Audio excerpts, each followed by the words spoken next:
Hello, BookTube. Hello. So what we're going to do tonight, this is our second video actually that we've done in a row. We're going to do our February wrap-up. So we're going to talk about the first book we read, the last book, the best book, and the worst book. So I guess I can start this one off, if that's all right with you. Do it. All right. So the first book I read this month was Sanibel Flats. I've already loaned the book out. It's by Randy Wayne White, and it's the first book I've read by him, and I loved it. I don't know why this guy isn't more popular. He's very underread, very underknown, actually. He's not very well known at all. He's a Florida writer, which would explain why I've never read any of his stuff. I have no desire to go to Florida. It's just hot. Hot and humid, and I've been there quite a few times, and I'll go again, I'm sure, but it's just not one of my favorite places to be. But if you're from Florida and you love it, great. It's just not my thing at all. We aren't hot weather people. No. We would love to get out of Georgia, move back to the Midwest, Minnesota, Wisconsin, Michigan, yes. Somewhere in that area would be great. Canada, even better. So, yeah. Yep, one of these days. Anyway. What was it? First book I read. First book I read this month was Persuasion by Jane Austen. It's, I think it's book... this was my fourth book in my Wall of Shame Jane Austen series. Because, guys, I'm an English major, and I'd only read three books by Jane Austen. How awful is that? So, I got Persuasion out of the way, and it's amazing. It sort of rivals Pride and Prejudice for my favorite books by her. It's about Anne Elliot, who she's a doormat for her family. Just they walk all over her. Her father and her older sister, they're sort of the patriarch and matriarch of the family, and they are all just completely obsessed with vanity and with the way things look. And poor Anne, she just wants to be useful and she wants to live a good life. But she lets people dictate everything she's going to do, from dancing at dances to who she's going to marry. And this book sort of it chronicles her way out of that. And it's so good. It's so good. I had so much fun with it. It'll probably be one of those fabled rereads for me at some point. Because, I just loved it. Yeah. Good. Yeah. I'll have to read that one day. It's not long. It's actually one of her shorter books, isn't it? It's this kind of... I think it's her shortest novel, if I'm not mistaken. Probably. It's this kind of dense, like most of her. She has these amazing sentences. They're just one clause after another, that by the time you get to the end of the sentence, you've forgotten what she started talking about. Well, it's Regency language. Yeah, it is. But and you sort of have to go back to the beginning of sentences to see what that ending was about. Yeah. But yeah, it's once you get the hang of her sentence structure and how she speaks, it's smooth sailing. Yeah. It's just fabulous. So the last book I read was... I got it on Scribd, actually, and it's Cold Moon Over Babylon by Michael McDowell. It's a horror novel, and he's one of my favorite authors, one of my top 10 favorite authors, one of the most underread, underknown writers, just like with Randy Wayne White, but of course with Michael McDowell, even more. He is absolutely brilliant, He is. He does Southern Gothic stories, ghost stories, that kind of stuff. Love that stuff. And this one right here is about it's a serial killer story that turns into a ghost story. It turns into a little bit of a zombie story. Really? Yeah. It's just it just needs to be read. It's really good. It was man. a 4-star read from me on Goodreads, whereas The Elementals, which was the first book by him I ever read, would have been... Actually, was that the second book by him I read? I think it was. Was it? Yeah, The Amulet I read first, which was his very first novel. And it was good, but it's more of a gory type shock story. But it's still good. The Elementals, that's a 5-star book for me. Yeah, me too. I'd give it six stars if it wasn't frowned upon. All time for me. Yeah, I'd chuck stars at it all day. Yep. It's just fabulous. It is. It's a creepy book. He does creepy well. Does this have a good creep factor to it? Yes. Oh, I have to read it. Yeah, it's excellent, but it's on Scribd. I use Scribd. If you don't use Scribd, you probably should. It's $10 a month. It's unlimited audio and print books in ebooks. I read this in ebook form. That has a great cover too. It's great. It's creepy. Very, very good. But Oh, yeah. and most of his books have been reprinted just in the last few years, or a lot of his books have been. His best books have been reprinted in the last few years. So Yeah, if you're interested, go pick them up. I mean, they're well worth your time. he has a great way of setting a scene that it makes you feel like you're there. He does. And, whew, Yep. yeah, I'm totally game. I'm totally there. I'm Yep. gonna read that. So my last book this month was Murders and Metaphors by Amanda Flowers. Another cozy mystery. I know you're shocked, but this book, it had everything I wanted. It's a cozy mystery with that lovely paranormal aspect to it. And again, it's about a magical bookshop where the books literally choose you. They fly off the shelves at people. And it had a great romance factor to it. It had a really, really good mystery going on. I had a really good time with this. There's a fourth book. This is the third book, right? There's a fourth book out that I have not been able to get a hold of yet. It's called Verse and Vengeance, but it's really expensive right now. Is it still in hardback? Is that why? Or is it... I can't remember.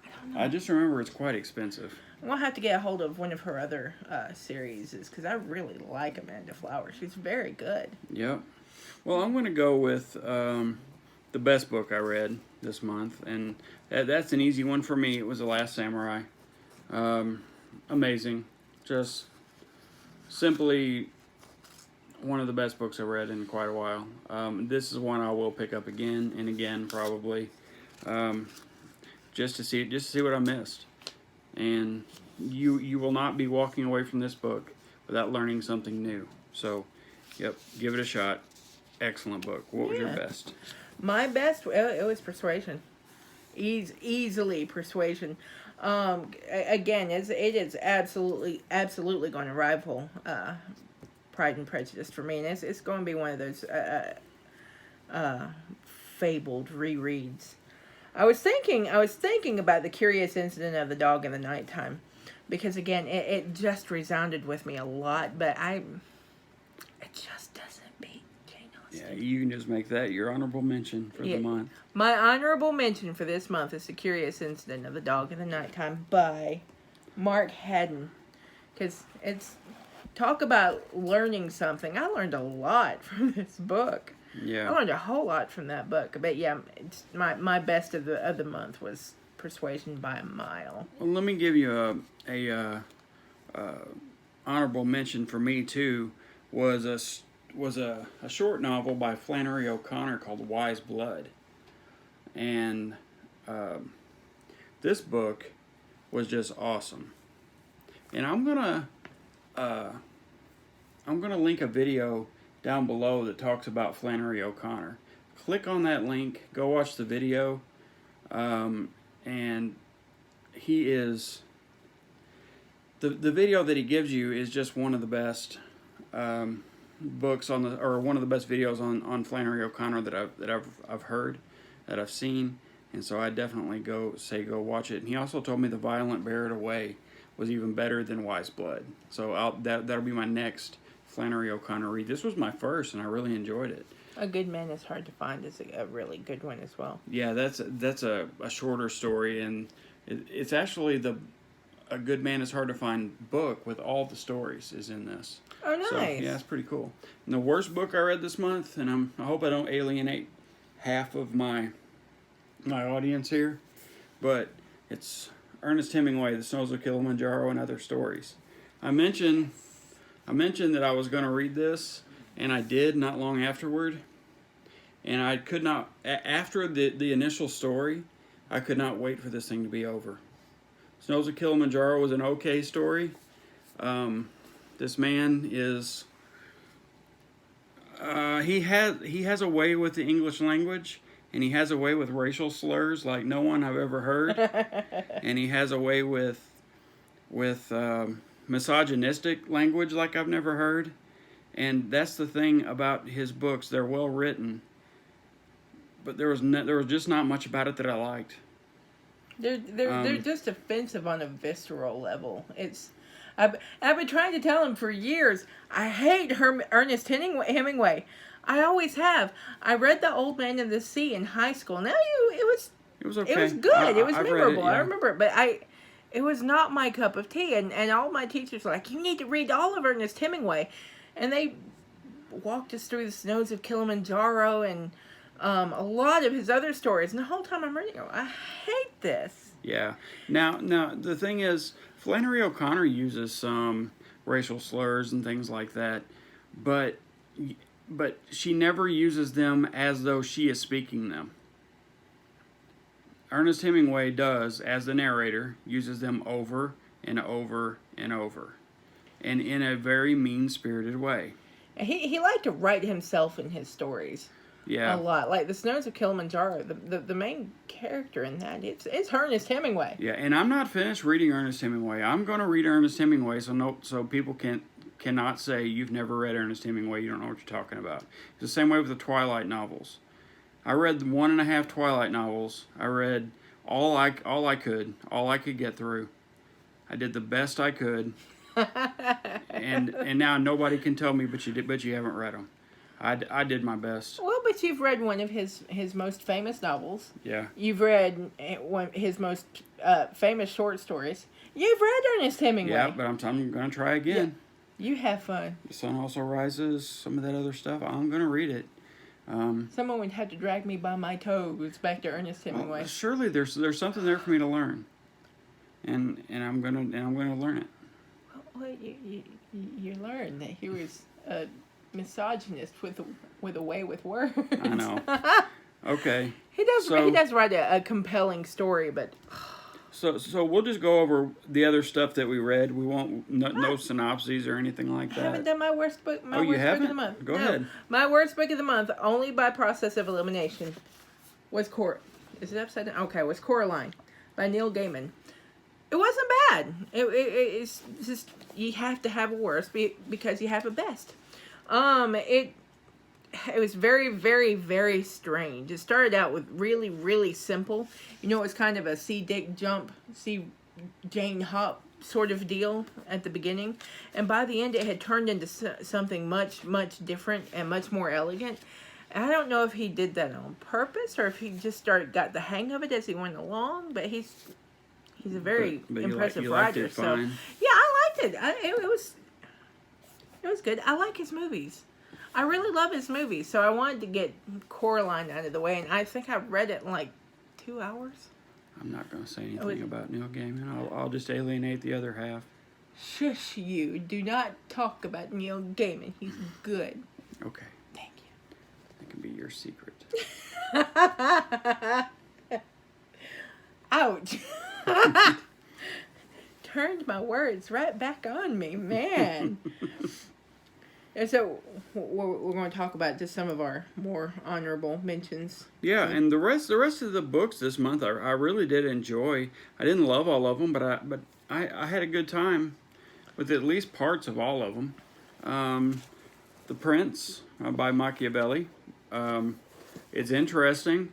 It is not necessarily entertaining, but it is interesting, and it is very educational. Yeah, you learned a lot, that's for sure. Yeah, I learned a lot, and I learned, this doesn't exactly jibe with my political views at all.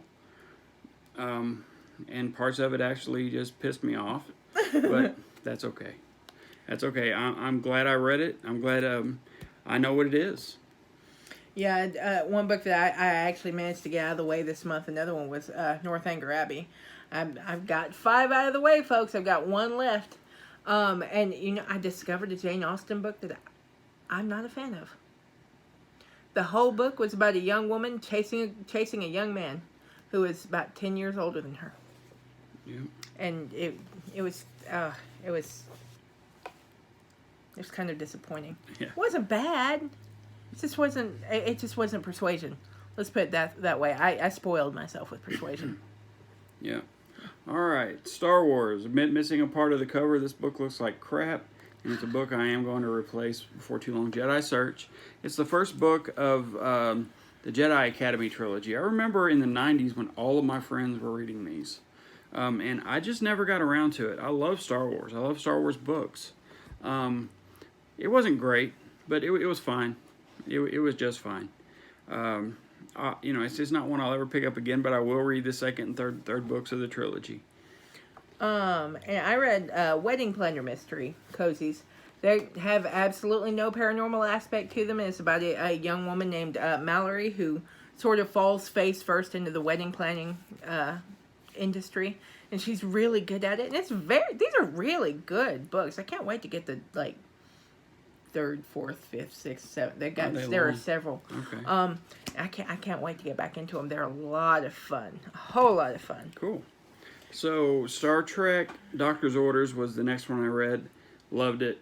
This was a lot of fun. I'm a big fan of Dr. McCoy. This is a Dr. McCoy story. This is what if Dr. McCoy was took over the bridge of the Enterprise. Oh, what if Dr. McCoy commanded a mission? It's great.